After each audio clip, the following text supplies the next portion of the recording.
থাকবে। আল্লাহ পাক তোমাদেরকে পাখিদেরকে যেমন করে রিজিক দেন তোমাদেরকে ঠিক সেইভাবে রিজিক দিবেন।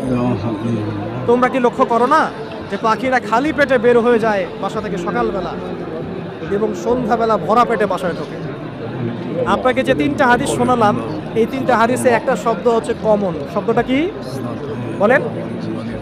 পাখি। পাখি কি? পাখি। আল্লাহ রাব্বুল আলামিন পাখিদের কাছ থেকে আমাদেরকে শিখতে বলছেন এবং বলছেন যে পাখিদের মনটা হয় খুব নরম, খুব সফট এবং তারা আল্লাহর প্রতি তাওয়াক্কুল করে পূর্ণ মাত্রায়। তারা সকালবেলা ভোরবেলা বের হয়ে যায় এবং সন্ধ্যাবেলা বাসায় ফেরে, খালি পেটে বের হয়, ভরা পেটে বাসায় ফেরে। এবং আল্লাহ পাক সবচেয়ে সম্মানিত মৌত যেটা শহীদের মৌত, সেই শহীদদের আত্মাকে আল্লাহ পাক পাখির রূপ দিবেন। মানে পাখিটার বিষয়ে একটা ফোকাস করার দরকার আছে না? আচ্ছা, এখানে আসেন। পাখির মন হচ্ছে নরম।